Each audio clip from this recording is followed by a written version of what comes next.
pidiéndoles la autorización de ustedes. No sé si ya les llegó. Ahí está, ahí está. Sí, ya llegó. Sí, muy bien. Entonces, gracias, Raciel.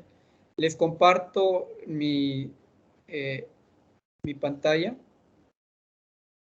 Y vamos a iniciar con el primer tema. La semana anterior, pues por cuestiones del tiempo, no pudimos abordar el primer tema y tenemos que iniciar con esta primera unidad, ¿no?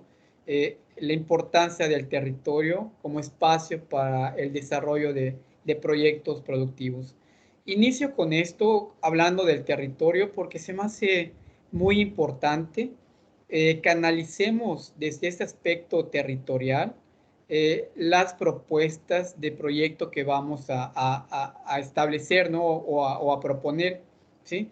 Yo sé que muchos de ustedes les interesa trabajar proyectos de cierto cultivo, proyectos de cierta cría de animales, pero también es muy importante vincular lo que vamos a conocer acá de la importancia de conocer ese área de trabajo en cuanto a los proyectos que tenemos en idea para desarrollar, ¿no?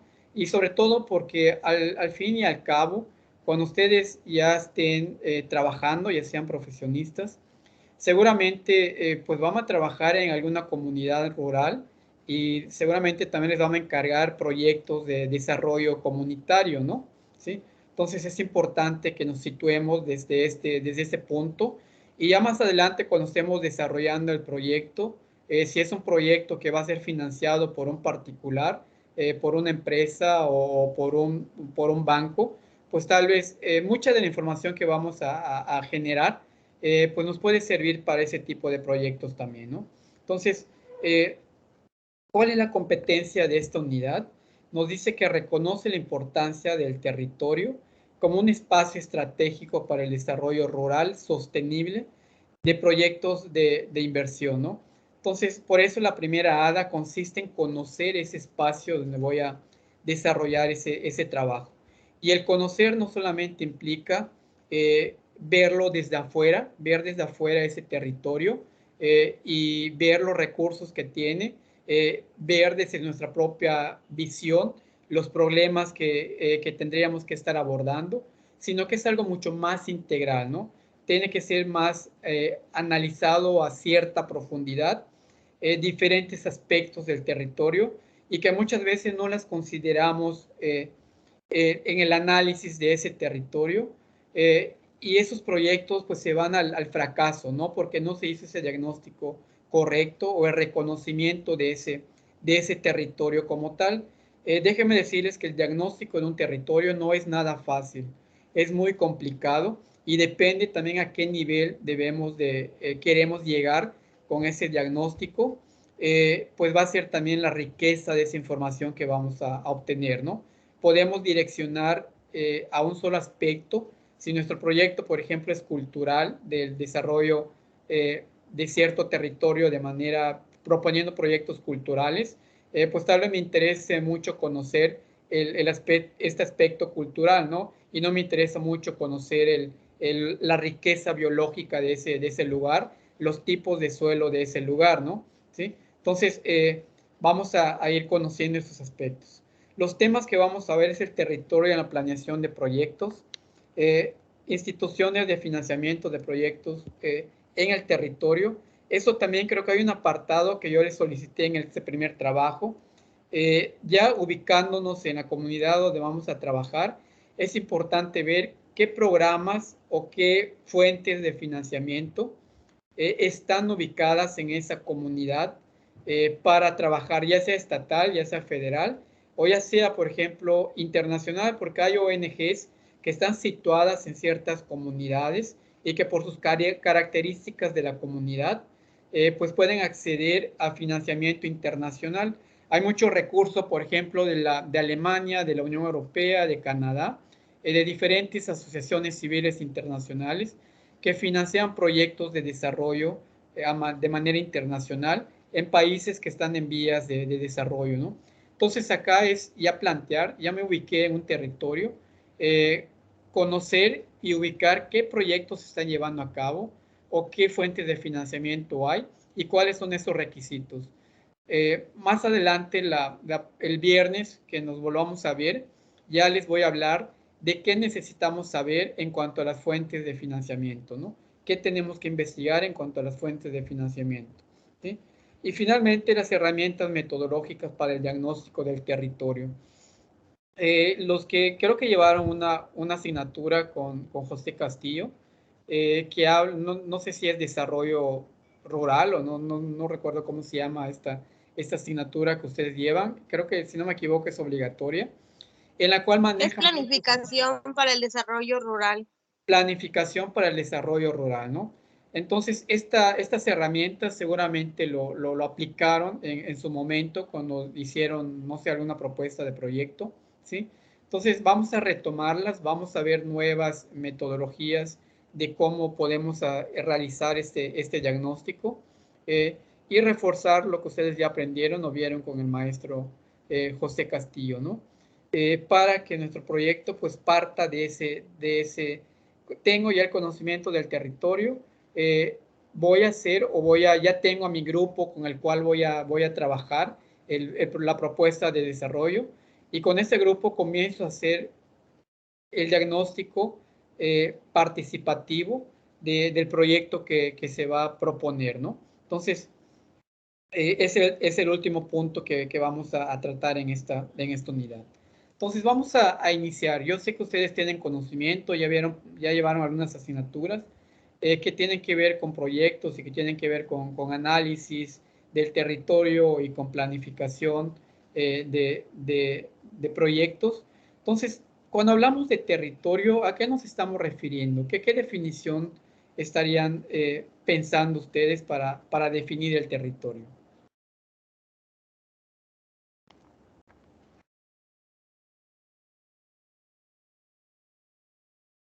No lo googleen, lo que ustedes tengan en mente ahorita, lo que les venga con esta palabra de territorio, ¿qué significa para ustedes? Es como un espacio que está delimitado por ciertas actividades o por algún lugar específico, no sé, podríamos decir como que una comunidad es un territorio, o más pequeño, una colonia, o ya más grande escala, pues entonces todo un país y así. Okay. Sí, muy bien, Sofía, muy buena tu intervención, y lo relacionas muy bien, que cuando hablamos con el territorio, lo primero que nos viene en la mente, pues es un espacio delimitado, ¿no? Donde se desarrollan actividades económicas, no sabemos cuáles hasta que no las estudiemos, y en ese espacio de desarrollo, en esa superficie de terreno, y donde se desarrollan esas actividades económicas, pues también hay diferentes intervenciones sociales que se van dando en este territorio, ¿no?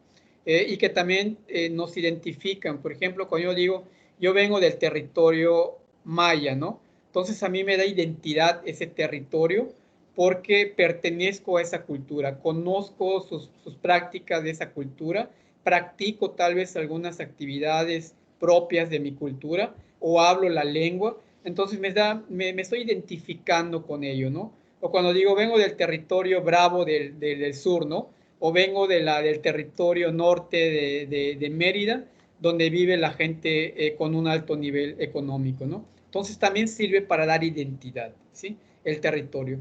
Muy bien. ¿Alguien más? Naraí, Eric, Jonathan.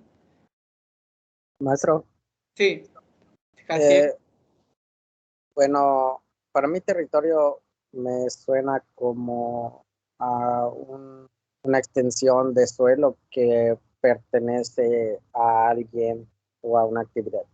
Ok, perfecto. Entonces vean también cómo Raciel nos dice que un territorio es algo de pertenencia, que le pertenece a un individuo o a una comunidad, ¿no?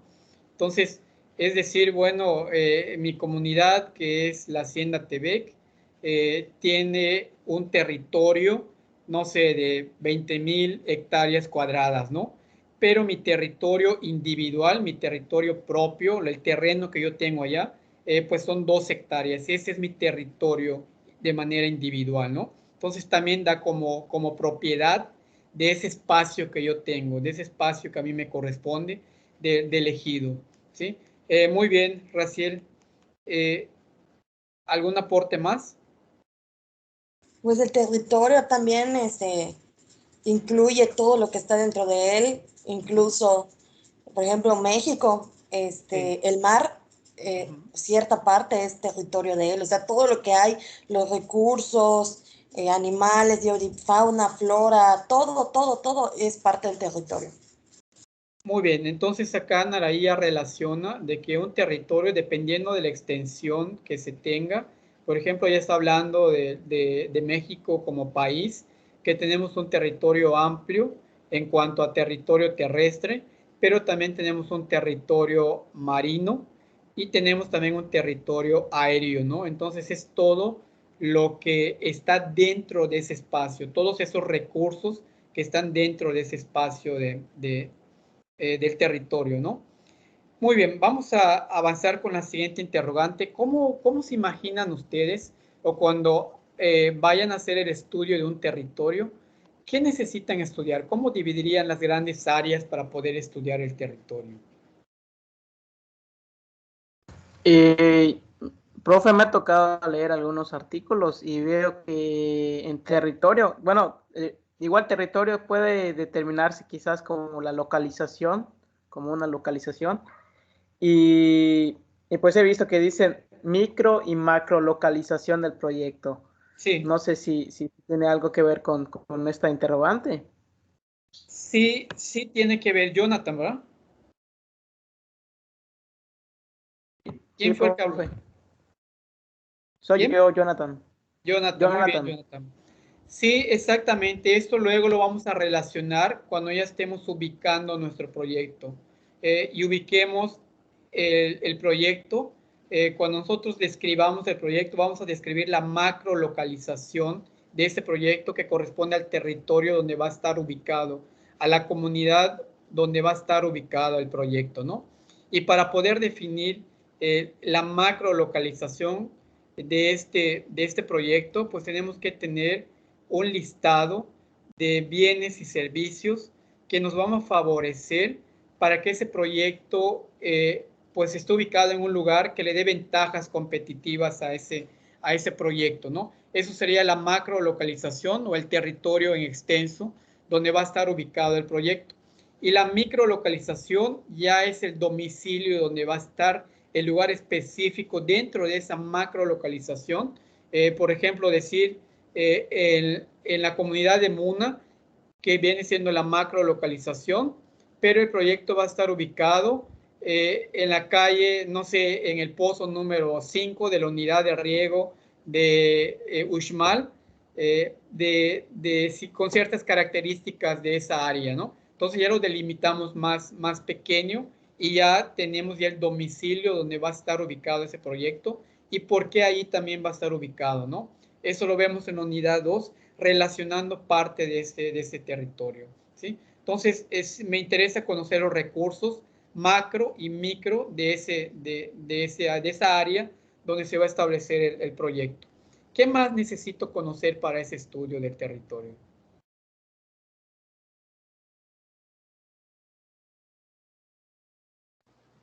La población, qué tipo de actividades se realizan, como Ok. que puede ser el nivel socioeconómico para poder qué recursos disponibles están para poder realizar un proyecto, ¿no? Ok, entonces acá Ignacio agrega algo importante, ¿no? Necesito conocer la población, que es la parte social que está integrando esa comunidad, y la verdad es muy amplio cuando estudiamos la parte socioeconómica o socioambiental, sí, socioeconómica de esta área. A veces se nos hace muy complejo, ¿no? Los antropólogos sociales muchas veces tienen esa facilidad porque toda su vida fueron formados para hacer estudios sociales, pero en este caso nos interesa saber algo muy general de la sociedad, ¿no? Lo que dice Ignacio, muchas veces nos va a dar ventaja que nuestro proyecto, en el lugar donde va a estar ubicado, la sociedad sea catalogada como una sociedad de muy alta marginación, ¿no? porque muchos de los proyectos, tanto del gobierno federal como del gobierno estatal, mucho del financiamiento pues va dirigido a esa microrregión o a esa región para poder mejorar las condiciones de vida de esa sociedad que está sufriendo desigualdad social, ¿no? Entonces, también es algo importante conocer la cultura y eso es parte también de la sociedad. ¿Por qué la cultura? Porque muchas veces, no sé si vieron la película y si no lo vieron, vamos a ver si el viernes nos da tiempo. Tenemos 3 horas y media el viernes. También nos interesa saber la parte cultural, porque allí vamos a conocer algunas técnicas de producción ancestral que ellos manejan.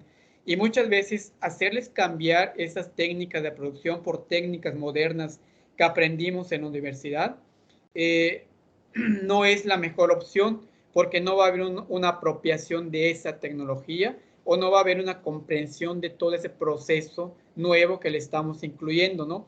Entonces yo necesito saber cómo culturalmente siembras el maíz, qué actividades haces, y yo complementar con otras ideas nuevas para poder hacer más productivo esa milpa o esa siembra de maíz, ¿no? Entonces también me interesa conocer también algo también de la sociedad, la cultura alimenticia o la cultura culinaria. Muchas de las pequeñas comunidades pues siembran para poder vivir, para poder comer el día a día, ¿sí? Entonces, si nosotros venimos y decimos, ¿sabes qué? Ya no siembres tu frijol o ya no siembres tu calabaza y vamos a comenzar a producir un cultivo que da mejor ingreso económico, ¿no? Que podría ser, no sé, ¿qué será? Chile habanero, ¿no? Que muchos de las zonas rurales pues están enfocados en este cultivo, ¿no? Pues tal vez sí al inicio lo vamos a adoptar, vamos a seguir esa metodología de producción nueva que yo les estoy enseñando, pero también hay necesidades alimenticias. En un dado caso de que no se dé el chile habanero, en un dado caso de que le cayó plaga, pues no vamos a tener ni siquiera alimento para ellos. Entonces es importante proponer sí nuevos cultivos que puedan ser económicamente redituable para esta región, pero también pensar en fortalecer sus propios sistemas alimentarios que ya tienen establecido, no llegar a imponer, ¿no? ¿Sí? Entonces eso también es parte de la sociedad y de una cultura de la sociedad y otros aspectos, por ejemplo, los ritos y celebraciones que se hacen en ese tiempo, porque hay comunidades que están muy arraigadas a la cultura, hay muchas sociedades que están muy arraigadas a su cosmovisión, a la forma de ver el mundo, y tienen fechas muy rígidas en cuanto a actividades culturales que hacen. ¿Y qué tal si en ese tiempo pues tenemos la cosecha de frijol y la gente pues está dedicada a seguir sus tradiciones y no hay mano de obra para que haga esa cosecha, ¿no? Entonces acá ya vamos viendo la importancia de conocer algunos aspectos de la riqueza biológica de esa área, de conocer parte del estudio social de ese espacio donde voy a trabajar. También mencionó Ignacio la economía, ¿no? Cómo se está dando el ingreso en estas comunidades o en ese territorio, de dónde viene el dinero para comprar la canasta básica, qué actividades se están desarrollando, ¿sí? Para poder también identificar cuáles podemos fortalecer o cuáles no podemos fortalecer, ¿sí? Y la parte también de la gobernanza, que también es otro punto. Son 4 aspectos que vamos a conocer en cuanto al estudio del territorio, ¿no? ¿Y cuál es la importancia de estudiar el territorio para formular proyectos de desarrollo? ¿Qué importancia tiene, Eric, conocer el territorio para poder formular esos proyectos de desarrollo?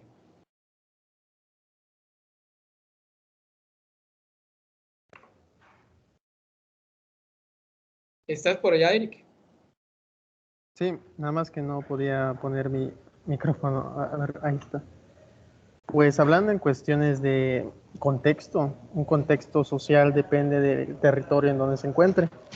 Por ejemplo, el contexto de una comunidad rural no es igual de un extremo de la península al otro extremo. Entonces, por eso tendríamos que conocer tanto el estudio, a la importancia del suelo, de las familias, o sea, en qué condiciones se encuentran igual, para que posteriormente pueda amoldarse según se necesite en el territorio.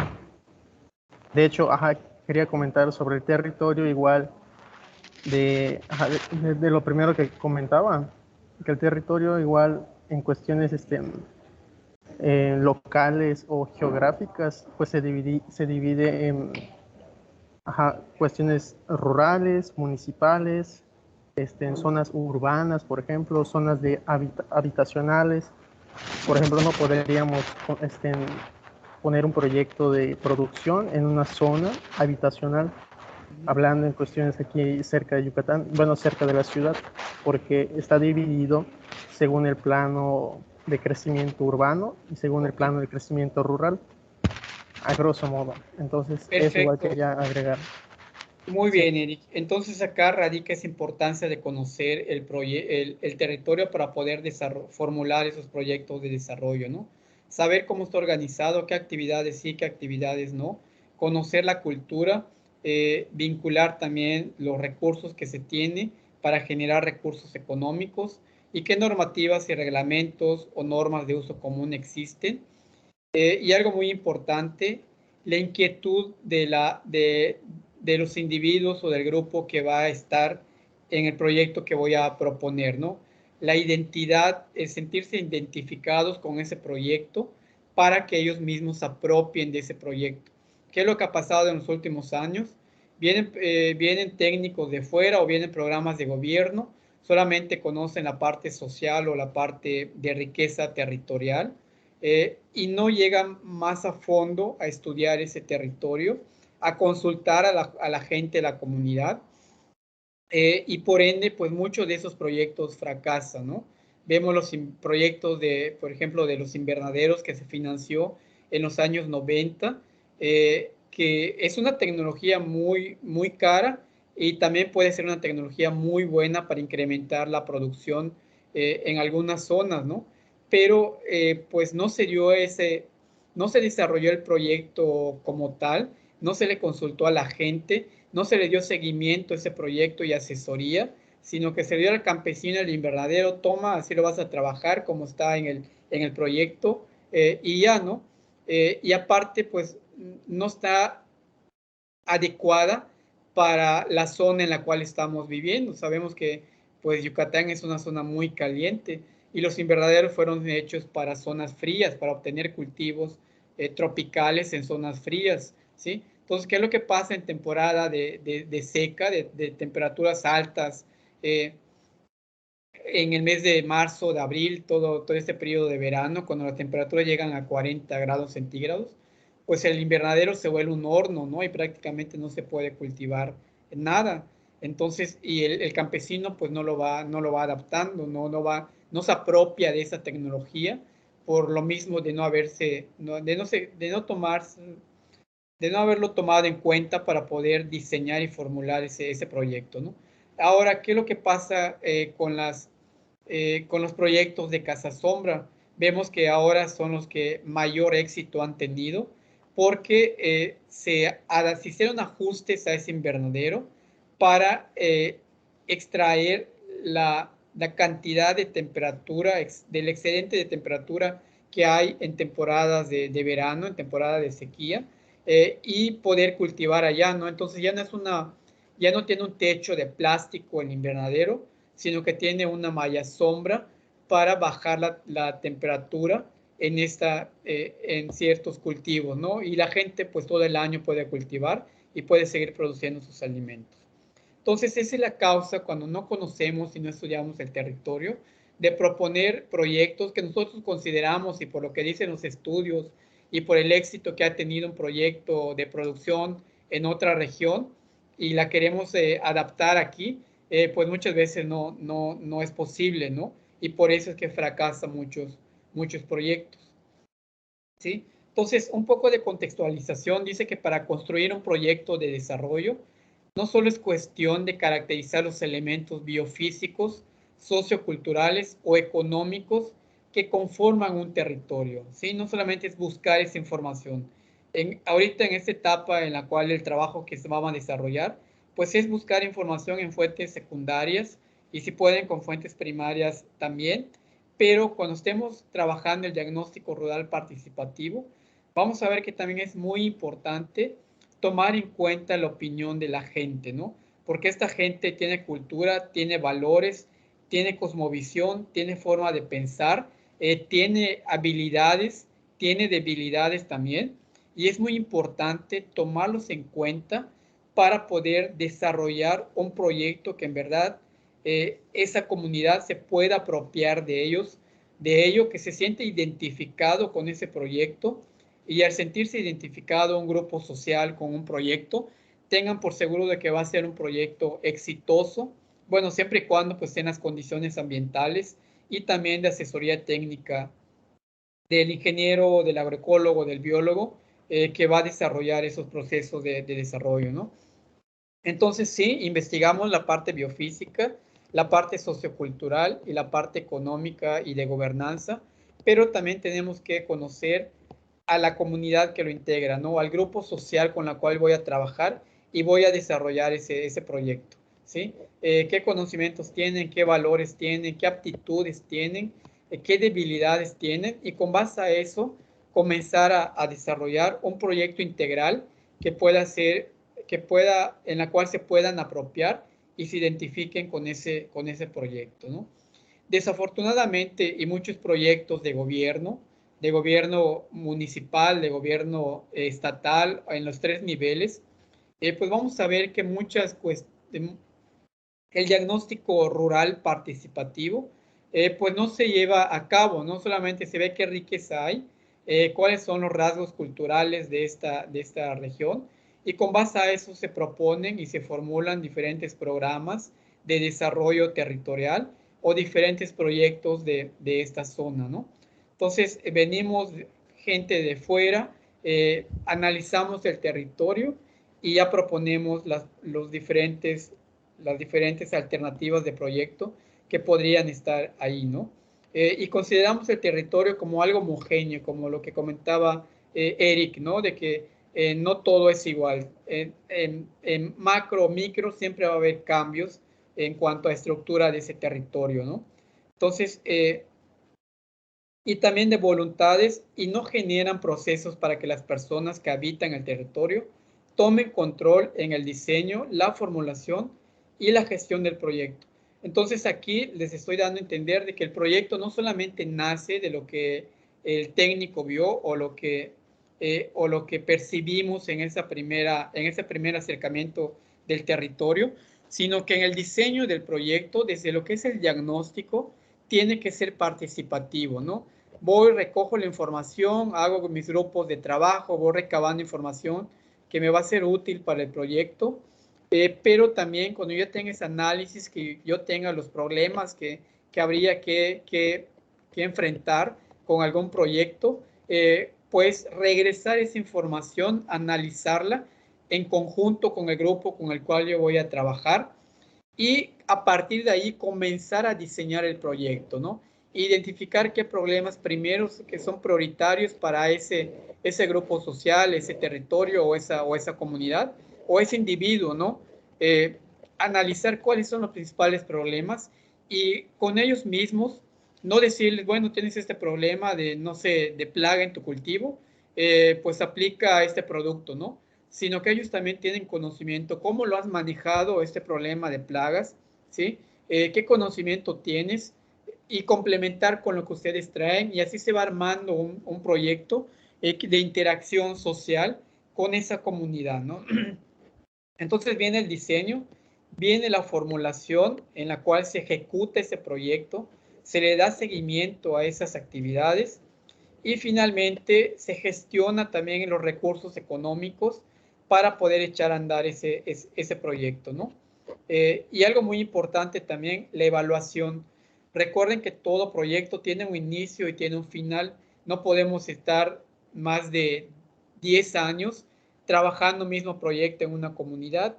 Tengo metas, tengo objetivos que voy a seguir y están bien planteadas en mi proyecto. Y al cabo de esas metas y de esos objetivos, pues doy por hecho que se concluyó este proyecto por mi parte como técnico de la asesoría de ese proyecto, ¿no? Ya pues en ese tiempo el grupo debe estar fortalecido, debe conocer muy bien la actividad que está desarrollando su proyecto y continuar ya sin el técnico que lo esté asesorando y que lo esté llevando de la mano para que desarrolle ese proyecto, ¿no? Entonces, al terminar ese ciclo del proyecto, pues se tiene que hacer una evaluación, ¿no? ¿Qué tanto resolvió el problema que identifiqué en el diagnóstico? ¿Qué tanto aportó en el desarrollo económico, primero de los individuos que participaron en el proyecto, luego en la parte social de ese proyecto, en el desarrollo económico de esa comunidad, qué tanto está aportando, ¿no? ¿Qué conocimientos nuevos también hubieron? ¿Qué habilidades nuevas obtuvo ese grupo con el cual trabajé? Entonces también es importante esa parte de evaluación y que muchas veces lo olvidamos, incluso no lo presupuestamos en los proyectos que metemos a gestión. Llegamos, cotizamos lo que es el diagnóstico, la puesta en marcha del proyecto y hasta allá, ¿no? Y la parte de evaluación que también hay algunas instituciones que pagan la parte de evaluación y no la consideramos, ¿no? Entonces es importante cumplir con todo este ciclo de proyecto, ¿no? Entonces, la ineficiencia identificada de muchos programas y proyectos de desarrollo rural se relacionan con las fallas fundamentales de diseño. Los componentes propuestos tendrían poca relación con las necesidades reales de los grupos objetivos seleccionados. Y esto, vean, la FAO hizo evaluación de diferentes programas sociales desarrolladas aquí en nuestro territorio, en el territorio mexicano, ¿sí? Y dice que muchas veces no se tomó en cuenta a la gente para poder implementar estos programas de desarrollo comunitario, ¿sí? Que muchas de las necesidades reales de la comunidad no fueron tomadas en cuenta para diseñar el programa municipal o el programa nacional, ¿sí? Entonces, ¿qué es lo que pasa? Pues estamos dando nada más ayuda humanitaria o estamos proponiendo programas de gobierno de asistencia social, pero no estamos desarrollando capacidades en la gente para que pueda mejorar esa situación en la cual esté, ¿sí? Pareciera que al gobierno mexicano le interesa tal vez resolver esa necesidad inmediatamente y mantenerlos en esa condición, esta población, porque pues más adelante vamos a analizar el por qué le conviene ese tipo de proyectos al gobierno federal, ¿no? Pero entonces acá nos dice la FAO que hay fallas en el diseño, hubieron fallas en identificar las necesidades reales de la comunidad y por lo tanto son proyectos o programas que no generaron ningún beneficio. Y en vez de generar beneficios, incluso generan ruptura social de la comunidad, ¿sí? ¿Por qué ruptura social? Porque los que no estuvieron dentro de esa despensa que se le dio a esa comunidad, pues van a haber discusiones, van a haber malentendidos y van a haber pleitos de la comunidad, ¿no? Entonces no es algo equitativo que se está dando. Y puede ocurrir este problema de ruptura de las redes sociales comunitarias, ¿sí? Entonces, ¿qué nos dice? No se realizó un diagnóstico rural participativo para identificar las necesidades de los individuos que habitan el territorio. Hoy en día se va a hacer ya el cambio, creo que el 1 de septiembre entran los nuevos alcaldes a ocupar los puestos que les corresponde en cada comunidad. Y lo primero que hacen en Cabildo es analizar el informe del alcalde saliente y luego analizar también los programas de desarrollo comunitario que se llevaron a cabo en ese periodo del gobierno saliente, ¿no? Pero también analizan los diagnósticos. Deben de haber diagnósticos comunitarios actualizados, ¿sí? Esos diagnósticos se les pide a cada cambio de gobierno que realicen esos diagnósticos en la comunidad. Yo aquí en la cabecera de Oman participé en una pero ya no supe cómo terminó y qué tanto cuál fue el resultado, pero es el momento en el cual se hacen esos diagnósticos, se ve qué es lo que hay, qué es lo que se hizo, qué no se hizo, qué faltó y qué otras nuevas necesidades van surgiendo en esa comunidad, en ese territorio, y van proponiendo las actividades o los proyectos de desarrollo comunitario, ¿no? Un desarrollo común, un diagnóstico rural comunitario, pues es bien pagado y podemos vender estos servicios a esos cambios de gobierno que vamos a ver, ¿no? Entonces tiene que iniciar con eso, conocer qué fue lo que se hizo, las necesidades de la gente. Dice también que no se aprovechó de manera eficiente los recursos del territorio. Esto es un listado que hace la FAO, no los puse todos, tomé los más importantes. Acá dice que solamente se les dio tal vez la despensa, se les dio el maíz, se les dio, no sé, tal vez herramienta y equipo para trabajar, pero en realidad no se aprovechó esos recursos que se tienen en la comunidad o no se potencializó esos recursos que están ahí presentes y que tal vez no era necesario incluso darles, no sé, un tractor o no era necesario tal vez darles un semental de buena genética porque ni siquiera saben cómo manejarlo, ¿no? Ni siquiera saben el alimento y todo lo que implica el manejar a un ganado de registro. Eso se da, por ejemplo, no sé si han escuchado mejoramiento del hato en Yucatán, que muchas veces incluso también esos programas pues van dirigidos a personas que tienen ranchos, que tienen el recurso, para poder dar una parte recuerden que cuando se manejan esos programas, una parte pone el productor y una parte pone el gobierno del estado. Y muchas veces pues las comunidades indígenas que supuestamente va dirigido esos programas, no tienen ni siquiera para comer y les están pidiendo una aportación, por lo tanto no pueden acceder a ese programa de desarrollo. Y los que lo aprovechan pues son los grandes ganaderos que se ingenian para poder entrar a esos beneficios, ¿no? Entonces eso también es algo que se analiza. No se dio seguimiento a las etapas de ejecución y evaluación del proyecto. Si no te doy ese recurso, tú ve qué haces con ello, ve cómo lo utilizas. No hay una asesoría de por medio, no hay un acompañamiento de un técnico profesional que vaya mejorando las capacidades del grupo social y por lo tanto pues esos proyectos pues se van al fracaso, ¿no? O no cumplen el objetivo de mejorar la calidad de vida de esas comunidades indígenas, de esas comunidades que están clasificadas como muy marginales, ¿sí? ¿Sí se entiende algo? ¿Hay alguna intervención, algún comentario que tengan o una visión que ustedes tengan de esos programas de gobierno? No sé, pues un ejemplo de que hicieron lo de Sembrando Vida, de que se realizó la entrega de material genético para la reforestación, pero que mencionaban o cuentan en otras clases de que se realizó, pero no se tomó en cuenta las personas que ya tenían ciertas áreas de vegetación. Las mismas personas realizaron, lo tumbaron para poder ya obtener ese material y ese beneficio económico, pero también no se tomó en cuenta de que se puede dar el beneficio económico a esas personas teniendo o el manejo de esas mismas áreas que tenían, como que no se tomó en cuenta. Y Claro. eso pues puede causar, más bien causó un problema, el hecho de que se deforestó ¿cómo se llama? El ecosistema, la vegetación endémica por introducir otras. Obviamente Claro. introducir unas adaptadas acá, pero ya algo que ya tenía un cierto proceso biológico y todo, se comenzó de otra vez de cero, implementando otros materiales vegetativos. Muy buen ejemplo que pones, Ignacio. Qué bueno que lo pones sobre la mesa.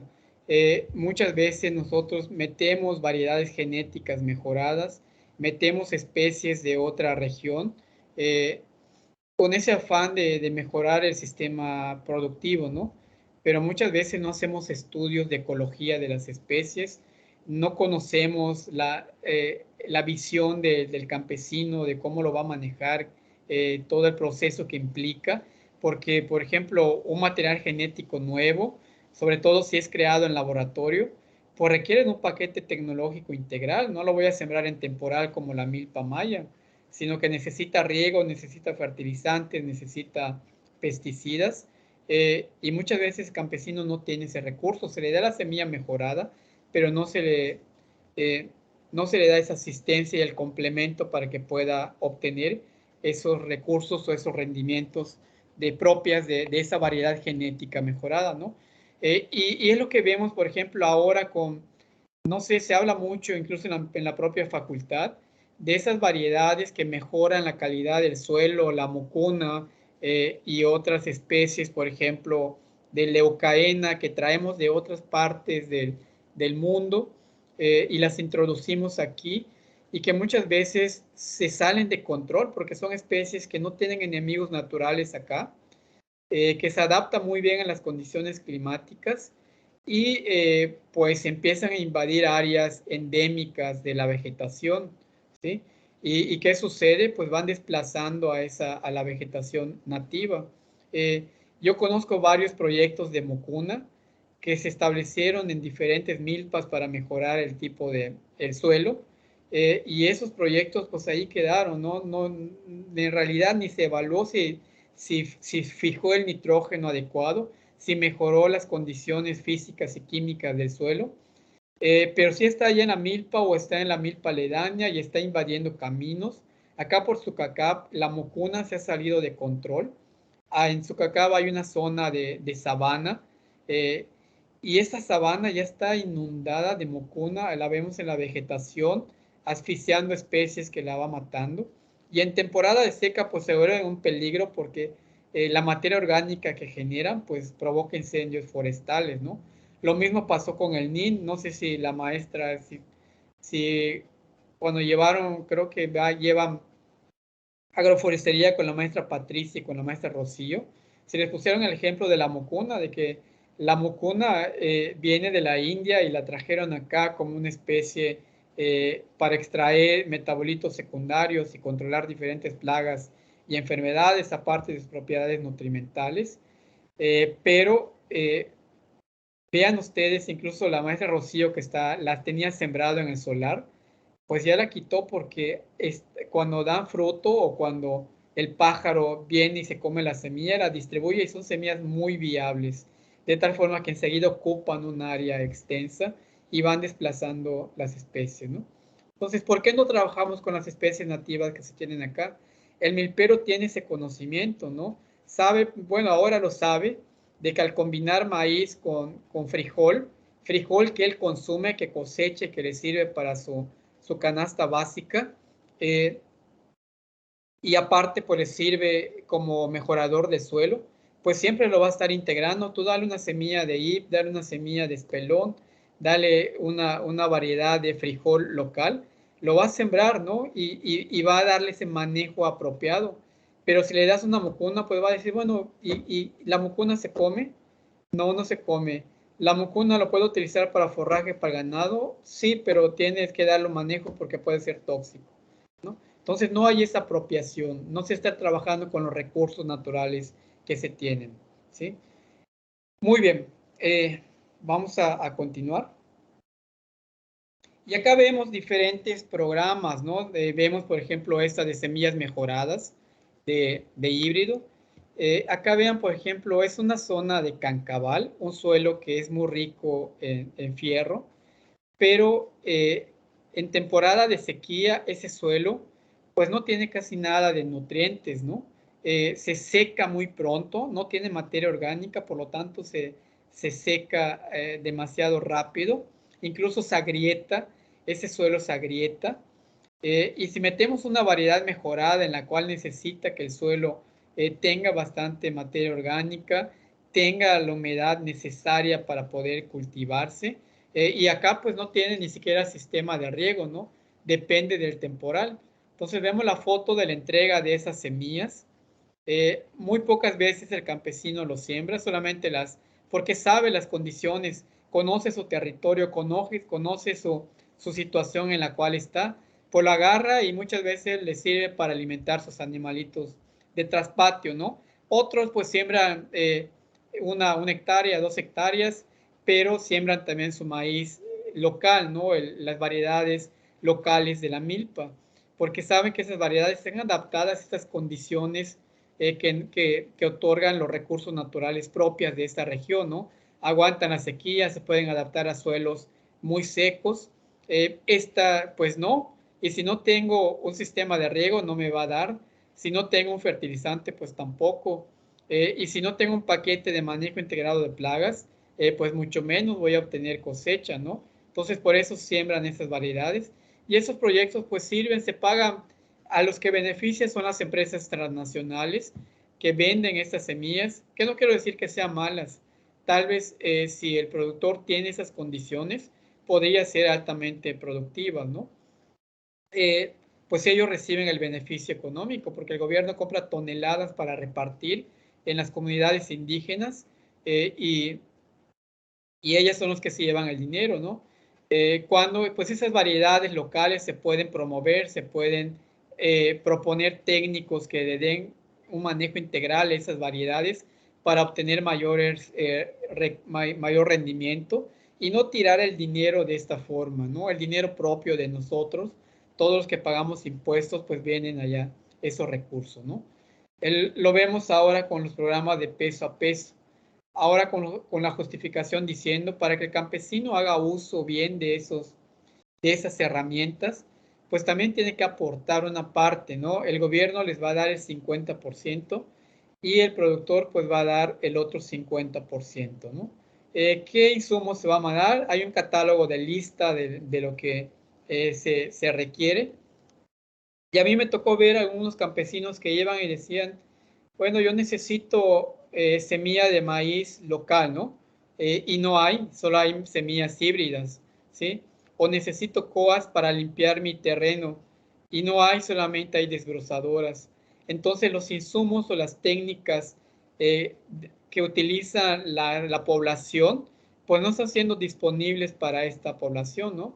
Y pues si tienen el dinero, pues compran lo que consideren que les puede servir en su unidad de producción, ¿sí? Y esto nuevamente viene, pues no va es para el campesino, porque para que pueda comprar, por ejemplo, una desbrozadora que vale 12,000 pesos, tendría que dar 6,000 pesos él, ¿sí? Y un campesino que tenga 6,000 pesos para desembolsar y poder entrar a ese programa, pues está muy difícil para él, ¿no? Si con trabajo tiene para comer.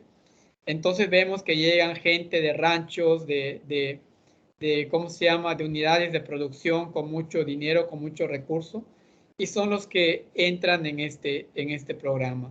Y el campesino, pues nuevamente, no se está cumpliendo con sus necesidades propias que se requiere, ¿no?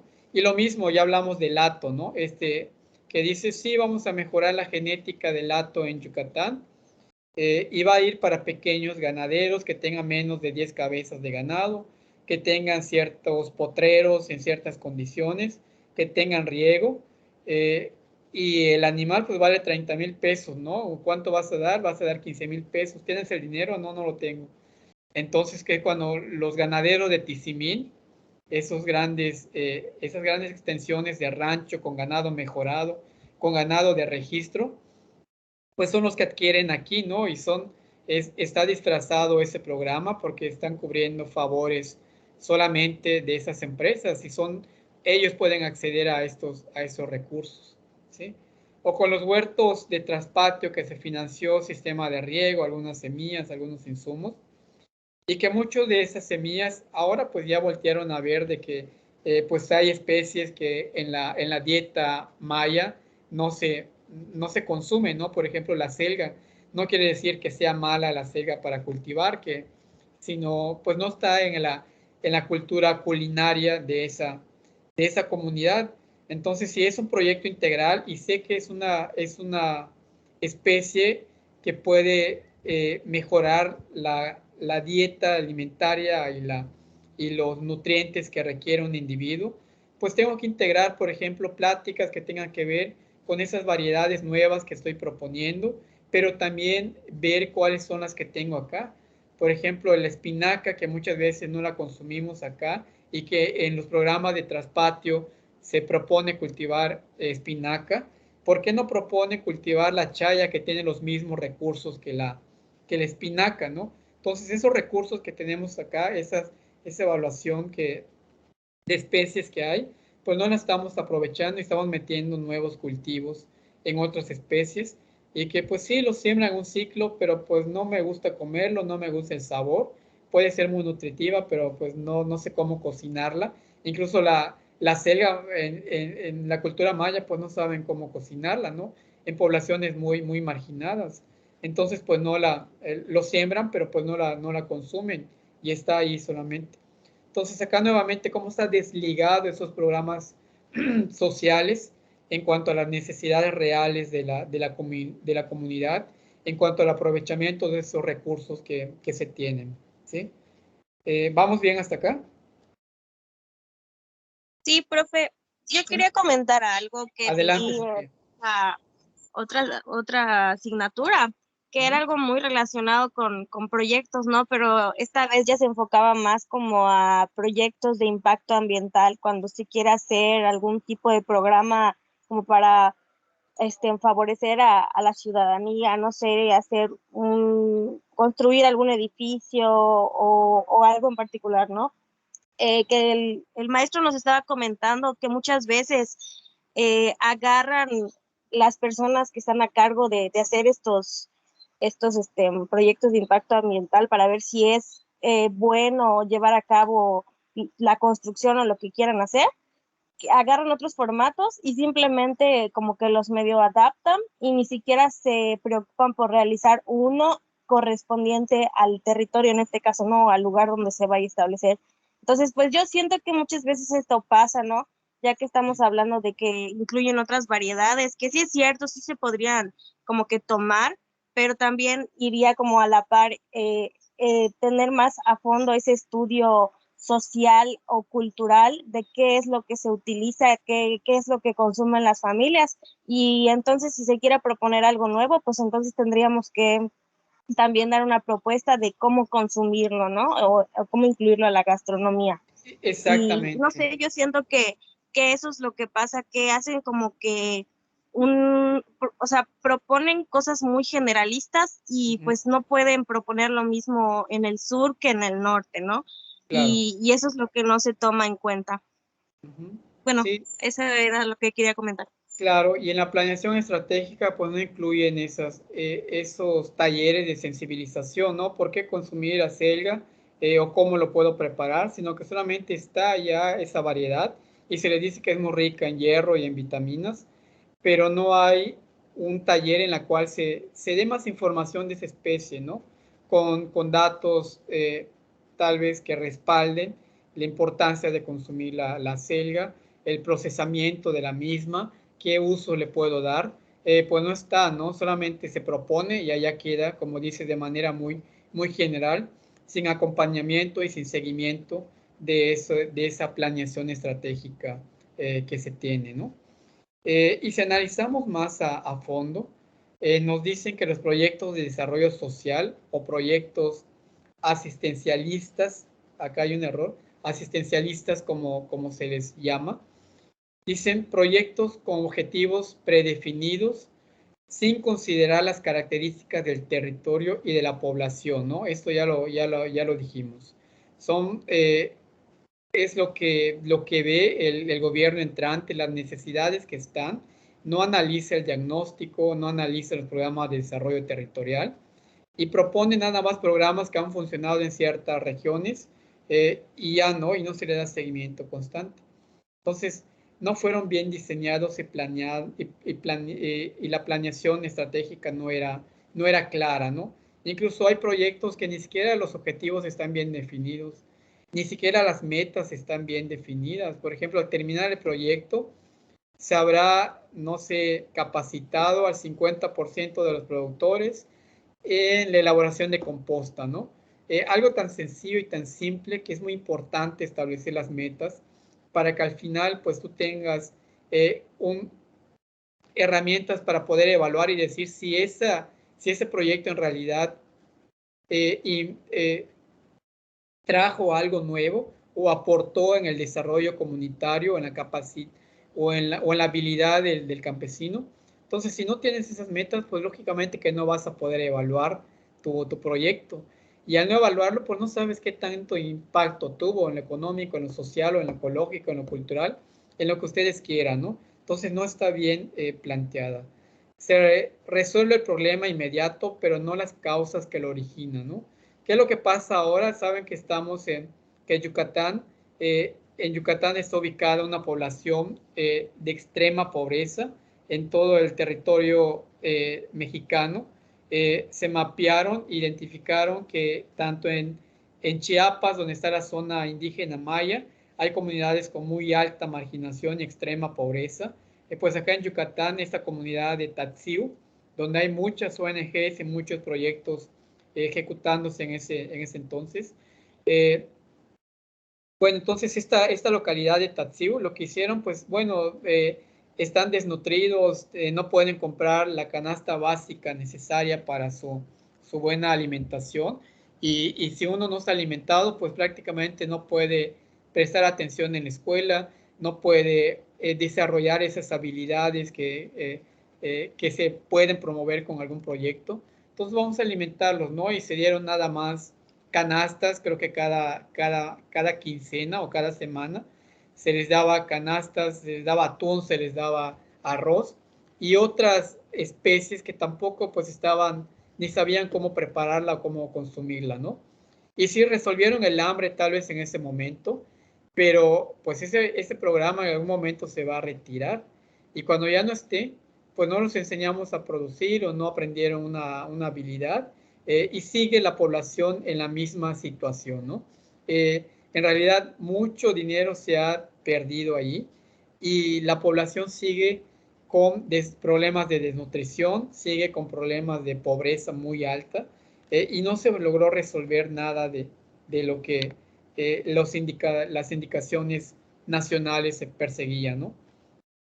No se aprovecha las habilidades de la población. También es importante pensar que la comunidad o con el grupo social que vamos a trabajar tiene diferentes habilidades y que debemos de tratar o de conocer qué habilidades tiene. Tal vez en el trabajo les guste trabajar, que se levanten temprano, que estén muy motivados en el trabajo, que sepan, por ejemplo, el manejo del frijol o de la milpa.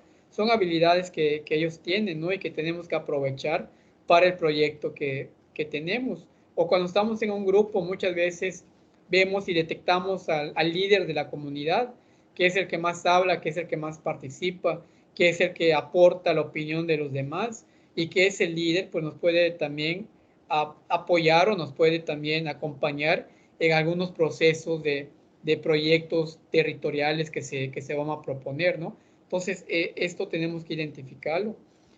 También dice que rompen con el tejido social de la población. No sé si ustedes recuerdan el programa esta de oportunidades, en la cual a cada familia se le daba no sé cuánto dinero para que el hijo pueda ir a la escuela, para que pueda recibir asistencia médica, y para que tenga por lo menos un plato balanceado en su mesa, ¿no? Entonces, se les daba cierto recurso, y que muchos pueblos, y la verdad no es broma lo que les voy a decir, yo conozco un pueblito que está detrás del mío, que la gente incluso decía, bueno, si por cada hijo me dan 2,000 pesos al mes, pues me conviene tener más hijos, ¿no? Entonces hubieron familias que en ese momento tuvieron incluso más hijos para poder cobrar más, ¿sí?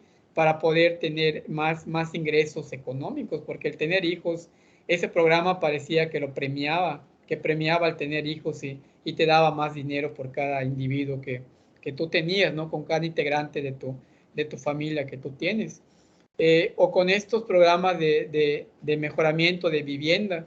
Yo conozco comunidades, por ejemplo, de que, cuando vienen a hacer censo, cuando vienen a evaluar el nivel de pobreza, tengo acá mi casita de cartón para que me toque ese apoyo, ¿no? Para que me llegue ese recurso. Cuando vienen a hacer alguna evaluación, no sé, de desnutrición, pues tengo acá mi terreno donde pues no estoy cultivando nada, no tengo nada, es un solo pedregoso. Entonces se adaptan a esas condiciones para que puedan entrar a esos programas de gobierno, ¿no? y al final de cabo, pues saben de qué recurso les va a llegar y no como que se quedan en esa zona de confort, ¿no? Sé que por lo menos en un año pues voy a tener ese recurso que me está dando el programa de Prospera, y no hacen nada no es un programa integral en el cual sí te voy a dar este dinero, pero tienes que ir a una capacitación en cuanto a superación personal, en cuanto a algunos talleres que te van a dar herramientas para que puedas buscarte un trabajo o para que te puedas autoemplear. Creo que ya al final fue tanta la crítica de este programa de gobierno de desarrollo territorial que comenzaron a incluir algo de estos de talleres de ocupacional en las comunidades, ¿no? Pero, ¿por qué creen que hacían esto? Para ganar el voto. Y lo dicen las evaluaciones internacionales. La FAO, hay otras, ¿cómo se llama? Hay una organización que también evalúa los programas sociales, la OCDE y otras instituciones fuertes, ¿no? Y eso hace que promueven la dependencia de la población objetiva, ¿sí? Que estamos pasivos esperando que llegue el recurso sin hacer nada, ¿no? Y acá lo refleja los índices de pobreza que aún no se han resuelto, ¿no? Incluso hay años que se disminuyó, pero hay años que se va incrementando, ¿sí? Y así lo vamos viendo. Esos programas, esos proyectos de desarrollo social y comunitario, pues no están dando esos impactos que se deberían, ¿no? Y acá dice Prospera 1988 a 1994. La crítica más fuerte del programa se refiere a que habría sido utilizado para favorecer electoralmente al Partido Revolucionario Institucional. Y así lo dice la CEPAL en 1996, ¿no? ¿Sí? Entonces, y estos programas surgieron cuando el PRI venía abajo, venía en decadencia, ya la gente no creía en ella. Entonces se van con las comunidades con las que pueden engañar fácilmente y les otorgan estos recursos para que pues sigan votando por ellos y que se mantengan en el poder, ¿no?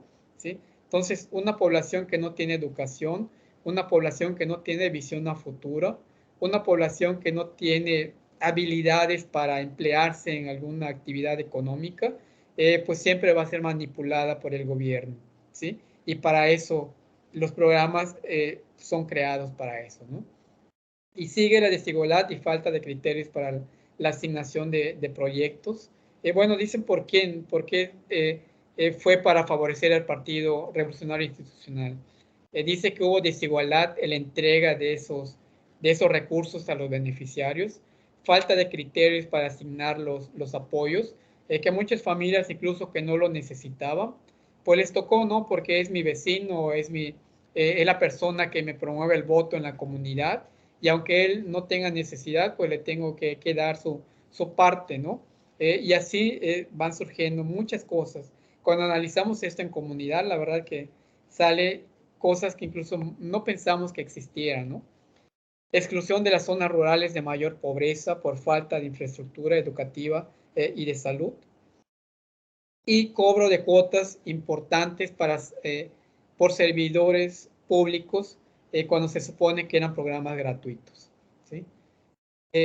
Vamos a dejarlo hasta acá. No me di cuenta que ya se pasó la hora. Tengo clase con otro grupo.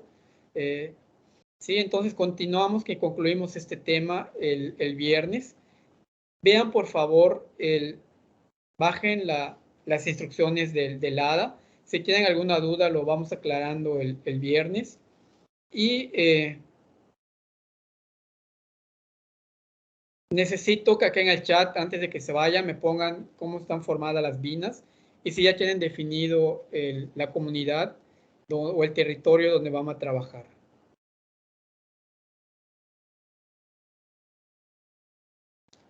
¿Estamos? Sí,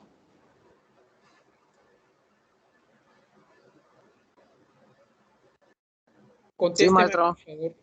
Sí, Bueno, profe. muy bien. Entonces, Sí. si no han visto la película,